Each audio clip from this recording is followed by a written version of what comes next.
நாட்டுக்கு என்ன செய்தார், தியாகி என்று போட்டுக் கொள்கிறார்கள், சுதந்திர போராட்ட வீரர் என்று சொல்கிறார்கள் என்றெல்லாம் சமூக ஊடகங்களே பல்வேறு சாதி வெறியர்கள் கேள்வி எழுப்பினார். உள்ளபடியே அவரை அவமானப்படுத்திய அந்த காட்டு மிராண்டி மீது தமிழக அரசு உடனடியாக நடவடிக்கை எடுக்க வேண்டும். எடுக்கவில்லை என்று சொன்னால் எடுக்க வைக்க வேண்டிய வேலையை தெரிந்த போராட்டத்தை நாம் முன்னெடுத்தால் மட்டும்தான் இந்த பட்டியல் வெளியேற்றம் என்கின்ற ஒரு விஷயத்தை நாம் நிறைவேற்ற முடியும். இந்த கோரிக்கை சம்பந்தமாக என்ன நடைமுறையில் இருக்கின்றது என்பதை வரக்கூடிய பேராசிரியர் சீனிவாசன் அவர்கள் இங்கே வருகை தர இருக்கிறார்கள். அவர்தான் இதனுடைய கோரிக்கையினுடைய நடைமுறை ரீதியாக இன்றைக்கு எந்த இடத்தில் இருக்கின்றது என்பதை விளக்க வேண்டும் என்று கேட்டு அரசாங்கம் இதெல்லாம் பரிசீலனை செய்துதான் அவர் விடுதலை போராட்ட வீரர் என்று அடையாளப்படுத்தி இருக்கிறார். அவர்களுக்கு ஒருவேளை சாதி வெறியர்களுக்கு சந்தேகம் இருந்தால் அரசாங்கத்திடம் அவர்கள் தகவல் பெறும் உரிமை சட்டத்தின் கீழாக பெற்று அவர்கள் தெரிந்து கொள்ளட்டும், அல்லது நம்மை போன்றவர்களிடம் பற்றி கற்றுக்கொள்ளட்டும்.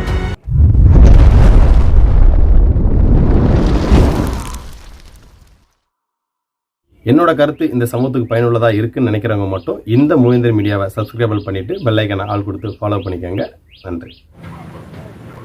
தமிழர் அடையாள அமைப்பு களத்தின் சார்பாக இந்த சுந்தரபாண்டியம் கிராமத்தில் அண்ணன் மதிப்பிற்குரிய நாராயணன் மல்லர் அவர்கள் ஒரு சிறப்பான ஒரு பொதுக்கூட்டத்தை ஏற்பாடு செய்திருக்கிறார். இது போன்ற கிராமங்கள் தோறும் முன்னெடுக்க வேண்டும் என்பது என்னுடைய நீண்ட நாள் ஆசை. அதை அண்ணன் நாராயணன் அவர்கள் ஏற்பாடு செய்ததற்காக தமிழர் தேசிய கழகத்தின் சார்பில் முதலில் நான் நன்றியை தெரிவித்துக் கொள்கிறேன். இந்த பொதுக்கூட்டத்திற்கு வருகை தந்திருக்கக்கூடிய தோழமை கட்சிகள் மற்றும் இயக்கங்களுடைய தலைவர் பெருமக்கள் மற்றும் இந்த கிராமத்தினுடைய கிராம பொதுமக்கள், என்னோடு வருகை தந்திருக்கக்கூடிய தமிழர் தேசிய கழகத்தின் மாநில மாவட்ட நிர்வாகிகள் அனைவருக்கும் வணக்கத்தை தெரிவித்துக் கொள்கிறேன். இன்றைக்கு தியாகி இமானுவேல் சேகரனார் அவர்களுடைய பிறந்த நாளை அரசு விழாவாக இந்த தமிழ்நாடு அரசு அறிவித்திருக்கிறது. இந்த அறிவிப்பு என்பது ஏதோ ஒரு கோரிக்கை மனுவை கொடுத்து அது உடனடியாக பரிசீலனை செய்து அறிவிக்கப்பட்டதல்ல. இது கிட்டத்தட்ட ஒரு 89 காலகட்டத்தில் இருந்து ஒரு நீண்ட நெடிய ஒரு போராட்டத்தை 2011 6 பேர் உயிரை பலி கொடுத்து ஒரு கொடும் சித்திரவதைகளை அனுபவித்து நாம் பெற்ற ஒரு அறிவிப்பாகும். உள்ளபடியே செப்டம்பர் 11 தான் நாம் அறிவிக்க வலியுறுத்தி இருந்தோம். ஆனால் அரசினுடைய வழக்கம் அல்லது ஆணைகளின்படி இறந்த நாளை அரசு விழாவாக அறிவிப்பது வழக்கம் இல்லை என்கின்ற காரணத்தினால் அவர்கள் பிறந்த நாளை அரசு விழாவாக அறிவித்திருக்கிறார்கள். பிறந்த நாளை அரசு விழாவாக அரசு கொண்டாடிவிட்டு சென்றாலும் நாம் அவர் மறைந்த நாளை நம்முடைய உணர்வுகளை உரமேற்றுகின்ற நாளாக, புதுப்பிக்கின்ற நாளாக, அவர் விட்டு சென்ற பணிகளை முன்னெடுக்கின்ற நாளாக, உறுதியேற்கின்ற நாளாக செப்டம்பர் 11 மக்கள் தொடர்ந்து நாம் முன்னெடுக்க வேண்டும். இன்றைக்கு இமானுவேல் சேகரனார் அவர்கள் அவர் யார், அவருக்கு என்ன வரலாறு இருக்கின்றது, அவரெல்லாம் இந்த நாட்டுக்கு என்ன செய்தார், தியாகி என்று போட்டுக் கொள்கிறார்கள், சுதந்திர போராட்ட வீரர் என்று சொல்கிறார்கள் என்றெல்லாம் சமூக ஊடகங்களே பல்வேறு சாதி வெறியர்கள் கேள்வி எழுப்பினார்கள். அவர்களுக்கெல்லாம் நாம் சொல்ல வேண்டிய பதில், குறிப்பாக சுந்தரலிங்கனார் மக்கள் இயக்கத்தினுடைய தலைவர் மரியாதைக்குரிய அண்ணன் மாரியப்ப பாண்டியன் அவர்கள் கூட கடைசியாக ஒருவன் சமூக ஊடகத்திலே நம்முடைய தலைவர் அவர்களை இழிவுபடுத்தி விட்டு பேசியதாக சொல்லி சென்றார். உள்ளபடியே அவர்கள் எல்லாம் இன்னும் அடிமுட்டாள்களாக இருக்கின்ற காரணத்தினால்தான் இவ்வாறு அவர்கள் பேசுகின்றார்கள். தியாகி இமானுவேல் சேகரனார் அவர்கள் குழந்தை பருவத்திலேயே பாகுபாடுகளை எதிர்க்கின்றவராக, ஆதிக்கங்களை எதிர்க்கின்றவராக, துணிச்சல் மிக்கவராக திகழ்ந்தார் என்பதற்கான சான்று அவர் படித்த பள்ளி பருவத்திலேயே ஆங்கிலேயரை எதிர்த்து வெள்ளையனே வெளியேறு இயக்கத்தில் பங்கெடுத்து சிறை சென்றவர். தன்னுடைய தந்தையாரோடு ஏறத்தாழ 3 மாத காலம் அவர் பள்ளி பருவத்திலேயே சிறையை அனுபவித்தவர். அந்த சிறை என்பது வெள்ளையனே வெளியேறு இயக்கத்திற்காக, இந்த நாட்டினுடைய விடுதலைக்காக, சுதந்திரத்திற்காக சிறை சென்றவர். வேறு எந்த தலைவராவது பள்ளி பருவத்திலே இந்த சுதந்திரத்திற்காக, இந்த நாட்டினுடைய விடுதலைக்காக சிறை சென்றிருக்கிறார்களா என்று நாம் திருப்பி கேள்வியை கேட்டால் அவர்கள் என்ன செய்வார்கள் என்று யோசிக்க வேண்டும். அது மட்டுமல்ல, தன்னுடைய இளமை பருவத்தில் இந்த நாட்டினுடைய விடுதலைக்காக ராணுவத்தில் பணி செய்தவர். ஏறத்தாழ 5 ஆண்டு காலம் அவர் பணி செய்திருக்கிறார். அந்த 5 ஆண்டு காலத்தில் 3 ஆண்டு காலம் விடுதலை பெறுவதற்கு முன்பாகவும் 2 ஆண்டு காலம் விடுதலை பெற்ற பிறகும் அவர் ராணுவத்திலே பணியாற்றி இருக்கிறார். அதை ராணுவத்தில் கடிதம் எழுதியிருக்கிறார். அதில் அவருடைய அந்த ராணுவத்தில் உள்ள அந்த எண், ஒவ்வொரு அவிழ்தார் எண் என்று போட்டு அதற்கான எண்ணெல்லாம் இருக்கிறது. அவர் அங்கிருந்து அனுப்பியதற்கான சான்றுகள் இருக்கின்றன. பஞ்சாபிலே அவர்கள் பணிபுரிந்த இடத்தில் அவருடைய சக தோழர்கள் இன்றைக்கு அவருக்கு சிலை எழுப்பி இருக்கிறார்கள் பஞ்சாபிலே. இப்படி அவருடன் பணி செய்தவர்கள் அவர் இங்கேதான் வேலை செஞ்சார்னு சிலை நிறுவி இருக்கிறாங்க. அவர் அனுப்பின கடிதங்கள் ஆவணங்களாக இன்றைக்கும் இருக்கின்றன. அரசாங்கம் இதெல்லாம் பரிசீலனை செய்துதான் அவர் விடுதலை போராட்ட வீரர் என்று அடையாளப்படுத்தி இருக்கிறார்கள். அவர்களுக்கு ஒருவேளை சாதி வெறியர்களுக்கு சந்தேகம் இருந்தால் அரசாங்கத்திடம் அவர்கள் தகவல் பெறும் உரிமை சட்டத்தின் கீழாக பெற்று அவர்கள் தெரிந்து கொள்ளட்டும், அல்லது நம்மை போன்றவர்களிடம் வந்து கற்றுக்கொள்ளட்டும். அதோடு மட்டுமல்ல, இந்த ராணுவ பணியை தாண்டி அவர் இந்த விடுமுறை காலகட்டத்தில் நம்ம சொந்த ஊருக்கு வந்து செல்கின்ற போதெல்லாம் அவரிடம் இந்த சமூகத்தில் நிலவக்கூடிய பல்வேறு பிரச்சனைகளை மக்கள் முறையிட்ட பொழுது அதில் தலையிட்டு கடைசியில் ஒரு கட்டத்தில் ராணுவ பணியை மேற்கொள்வதா இல்ல நம்மளுடைய மக்கள் பிரச்சனைகளை தீர்ப்பதா என்ற ஒரு நீண்ட நெடிய போராட்டத்திற்கு பிறகு ராணுவ பணியை துறந்து சமூகத்தில் நிலவக்கூடிய இந்த தீண்டாமை கொடுமைகளையும் பாகுபாடுகளையும் களைவதற்காக, சமத்துவத்தை நிலைநிறுத்துவதற்காக அவர் இங்கே சமூக களத்திலே ஒரு ஒடுக்கப்பட்டோர் உரிமை கழகம் என்கிற அமைப்பை நிறுவி இங்கே களமாடுகிறார். அவருடைய அந்த களப்பணியின் ஊடே கடுமையான பொருளாதார சுமையின் காரணமாக ஏறத்தாழ 4 பெண் குழந்தைகளின் தகப்பன் என்கின்ற ஒரு சூழலில் அவர் வெளிநாடு செல்ல திட்டமிடுகிறார். இங்கே இருந்து மலேசியாவிற்கு சென்று மலேசியாவிலே 6 மாத காலம் பணியாற்றுகிறார். அந்த 6 மாத உழைப்பில் 6 மாத காலத்தில் இங்கிருந்து போகக்கூடிய கடித போக்குவரத்தில் அந்த கிராமத்தில் பிரச்சனை, இந்த கிராமத்தில் பிரச்சனை, அவர்கள் இப்படி செய்து விட்டார்கள் என்று கடிதம் மூலமாக அதை படிக்கின்ற பொழுது அந்த வேலையையும் விட்டுவிட்டு மீண்டும் அதே ராமநாதபுரம் மண்ணிற்கு வந்து இங்கே களமாடுகிறார். இதே விருதுநகர் மாவட்டத்தில் அருப்புக்கோட்டையில் இரட்டை குவளை ஒழிப்பு மாநாடு நடத்தி இருக்கிறார். அதே போன்று பரமக்குடி சுற்று வட்டாரம் நடத்தி இருக்கிறார். மதுரையிலே அம்பேத்கர் அவர்கள் மதுரைக்கு வந்த பொழுது நம்மளுடைய சிகப்பு பச்சை கொடியை அறிமுகம் செய்த ஐயா தேக்கம்பட்டி பாலசுந்தரராஜ் அவர்கள் இமானுவேல் சேகரனாரை அம்பேத்கர் அறிமுகம் செய்து வைக்கிறார். இப்படி ஒரு சிறிய வயதில் இருந்து படிப்படியாக எதிர்ப்பு உணர்வுகளை நியாயங்களுக்காக, சமத்துவத்திற்காக, சுயமரியாதைக்காக, சமூக உரிமைக்காக களமாடியவர் இமானுவேல் சேகரன்.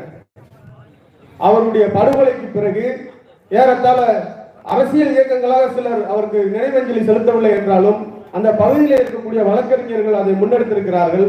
அதன் பிறகு 89 இருந்து தியாகி இமானுவேல் பேரவை தொடங்கி, பாட்டாளி மக்கள் கட்சி தொடங்கி பல்வேறு அரசியல் இயக்கங்கள் அந்த விழாவை மெல்ல விரிவுபடுத்தி இன்றைக்கு தமிழகம் தழுவிய விழாவாக, இந்தியா தழுவிய விழாவாக, உலகம் தழுவிய விழாவாக மாறி இருக்கின்றது.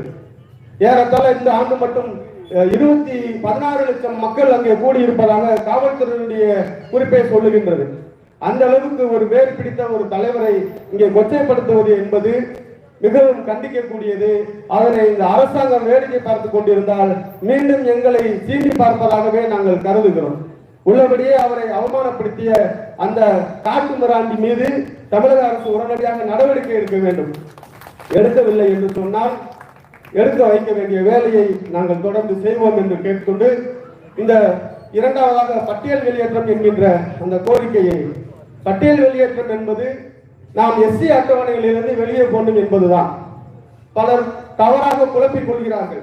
என்ன குழப்பிக் கொள்கிறார்கள் என்றால், நமக்கு இடஒதுக்கீடே வேண்டாம் என்று பலர் குழப்பிக் கொள்கிறார்கள். நாம் இடஒதுக்கீடு வேண்டாம் என்று சொல்லவில்லை, இழிவுடன் கூடிய இடஒதுக்கீடு வேண்டாம் என்றுதான் சொல்கிறோம். இன்றைக்கு பிராமணர்கள் என்று சொல்லக்கூடிய பார்ப்பனர்கள் உள்பட நாங்களும் ஆரம்ப காலத்தில் இடஒதுக்கீடை எதிர்த்து பார்த்தார்கள். அவர்களால் ஒன்றும் செய்ய முடியவில்லை. நீதிமன்றங்கள் மூலமாக போய் தடை பெற்றார்கள். வழக்குகளை சாதகமான தீர்ப்புகள் எல்லாம் பெற்றார்கள். அரசியல் ரீதியான எழுச்சியினால் இந்த இடஒதுக்கீடு பல்வேறு தடைகளை தாண்டி இன்னைக்கு நீடித்துக் கொண்டிருக்கின்றது. இந்த இடஒதுக்கீடு முறையில் நாம் கேட்பது, எங்களை இழிவுபடுத்தி இடஒதுக்கீடு கொடுக்காது, எங்களுடைய இழிவுடன் கூடிய இடஒதுக்கீடு வேண்டாம், எங்களுக்கென்று சுயமரியாதையோடு தனி இடஒதுக்கீடு, எங்கள் மக்கள் தொகை எத்தனை விழுக்காடு தமிழ்நாட்டில் இருக்கின்றோமோ அந்த தொகைக்கு ஏற்றவாறு எங்களுக்கு தனி இடஒதுக்கீடு வேண்டும் என்றுதான் நாம் கோருகிறோம். இந்த கோரிக்கையை முன்வைப்பதற்கு காரணம் என்னன்னு சொன்னால், எஸ்சி என்கிற பிரிவினர், அதற்குள் 76 சாதிகள் இருக்கின்றன. இந்த 76 சாதிகளில் இந்த தமிழ்நாட்டினுடைய பூர்வீக குடிகளாக பல்லர்களும் பறையர்களும் குறவர்களும் காட்டு நாய் குதிரை வண்ணார்களும் இங்க இருக்கின்றார்கள்.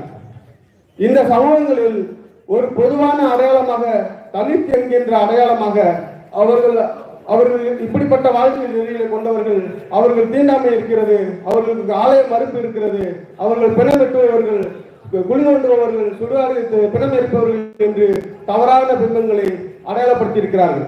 ஏதோ அங்கொன்றும் இங்கொன்றுமாக சில மைனாரிட்டியாக இருக்கின்ற பகுதிகளிலே சில சமூகங்கள் செய்திருக்கிறார்கள். ஆனால் இந்த தேவேந்திர குல வேளாளர் சமூகத்தினுடைய அடையாளம் என்பது 5000 ஆண்டுகளுக்கு முன்னால் உள்ள சங்க இலக்கியங்களில் நீங்கள் படித்து பார்த்தால் தெரியும். எந்த இடத்திலையும் இவர்கள் கீழானவர்களாக, இழிவானவர்களாக குறிப்பே கிடையாது. அருந்திரல் வீரரும் பெருந்திரல் மல்லரும் என்று உழவரும் என்று சொல்லக்கூடிய இருவர்தான் மல்லர் என்கின்ற தேவேந்திர குல வேளாளர் என்று சங்க இலக்கியங்கள் குறிப்பிடுகின்றன. 5000 ஆண்டுகளுக்கு முன்னால் நீ ஒரு பெருமை மிகு சமூகமாக, ஒரு மேன்மை மிகு சமூகமாக வாழ்ந்திருந்த போது எப்பொழுது நீ தாழ்த்தப்பட்டாய், எப்பொழுது நீ வீழ்த்தப்பட்டாய் என்கின்ற கேள்விக்கு நாம் விடை காண வேண்டும். எப்பொழுது நாம் வீழ்த்தப்பட்டோம் என்று சொன்னால், குறிப்பாக 600 ஆண்டுகளுக்கு முன்னால் விஜயநகர பேரரசு காலகட்டத்திலே நாம் வீழ்த்தப்பட்டோம். இந்த விஜயநகர பேரரசு யார் என்று சொன்னால், சிருங்கேரி சங்கர மடத்தினுடைய கோட்பாட்டை, ஆரிய சனாதன கோட்பாட்டை சமூகத்தில் கடைபிடிக்க வைப்பதற்கும் நிலைநிறுத்த வைப்பதற்கும் உருவாக்கப்பட்ட அந்த சங்கர மடத்தினுடைய ஆலோசனையின்படி ஆந்திராவில் இயங்கிய விஜயநகர பேரரசு பிறகு படிப்படியாக விரிவாக்கம் செய்து தமிழ்நாட்டிலே மூவேந்தர்களை வீழ்த்தி இங்கே ஆட்சியை நிறுவினார்கள். சங்கர மடத்தின் ஆலோசனையின் பேரில் செயல்பட்டவர்கள் தான் இந்த விஜயநகர பேரரசு. அந்த விஜயநகர பேரரசு காலகட்டத்தில் தான் நமது சமூகத்தில் வழங்கி வந்த சமூக உரிமைகள், ஆலய உரிமைகள் அனைத்தையும் மறுத்து கோவில்களை, நிலங்களை எல்லாம் பிடுங்கி, இன்னும் சொல்லப்போனால் பழனி செப்பேடு இருக்கு சாமியுடைய முன்னோடி, அவங்க முன்னோடி தான் அந்த நான் எப்படி இந்த ஒரு கீழ்சாதிக்காரன் திருநீர் வாங்குறதுன்னு சொல்லி பழனியிலே பண்டாரங்களை தமிழ் பண்டாரங்களை ஓடுவார்களை வெளியேற்றிவிட்டு கன்னட பார்ப்பனர்களை நியமித்தார்கள். இது போன்று இங்கே நம்மளுடைய உரிமைகளை அனைத்தும் பறித்து நம்மளை அதே நிலத்திலே அடிமையாக்கி நம்மளை ஒடுக்கினார்கள். ஒடுக்கியதோடு மட்டுமல்ல, இந்த பல்லர்கள் என்று சொன்னால் அவர்கள் 2 மனைவிகள் இருப்பவர்கள், குடிகாரர்கள், கூத்தாடிகள் என்றெல்லாம் இலக்கியங்களை, பள்ளி இலக்கியங்களை படித்து ஏசல் செய்தனர்.